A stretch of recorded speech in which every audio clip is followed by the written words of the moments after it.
They say that I have a very, how do I say this? My resting face is not very nice. But I swear, if you talk to me, I'm not gonna bite you.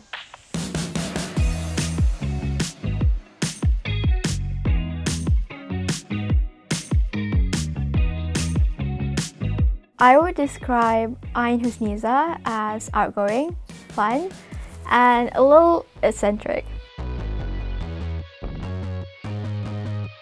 Okay, I know it's a little bit weird, but it's one of the characters in the Sanrio franchise. It's called Pompompurin. It's a yellow dog that can fly.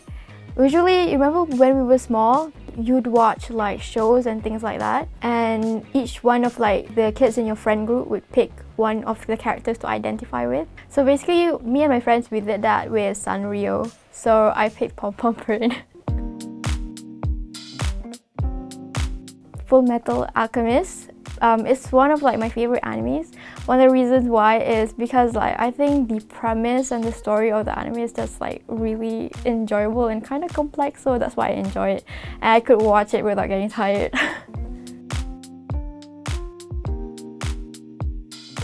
One of like my biggest dreams is definitely to publish a book of my own.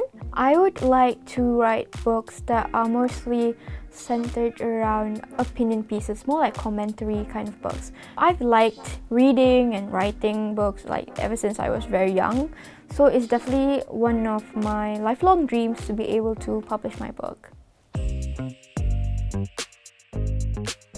One of the earliest like activists that I followed was Fahmi Reza.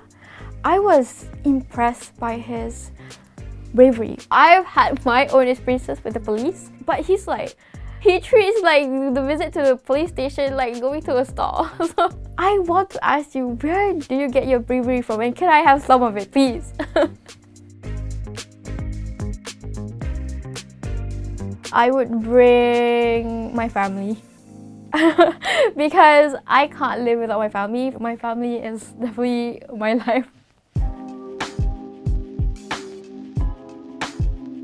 I found myself getting targeted for cyberbully attacks. So at first I thought like, oh, it doesn't matter, it wouldn't affect me that much, but unknowingly it actually seeped into my subconscious a bit, and I found myself being a bit more self-conscious.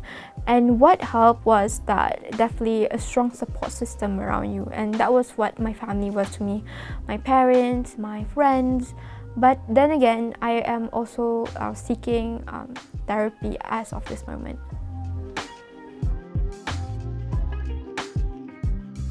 People will have emotions, but the thing is, a lot of times when people feel happiness, they express it freely.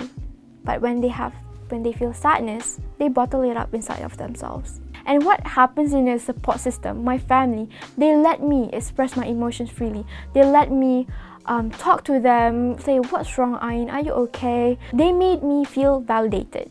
So it's important that you express your feeling in any kind of outlet that you choose. But at that time, it was like talking with my family, but also writing and drawing. I am an advocate for children's rights. I am an advocate for school safety. And honestly, the confidence to fight for other students, to fight for my right, is because I love myself enough that I know that this is my right. Because when you love yourself, you know what you deserve, you know what is your right, and you are confident enough to fight for your right. And I think that's why it's not just important to love yourself in like a very cliche or cringy way, but it actually is very impactful in the way that you bring yourself out there, the way you walk, the way you fight for your own rights, and the way you do things. So that is why I think we should love ourselves.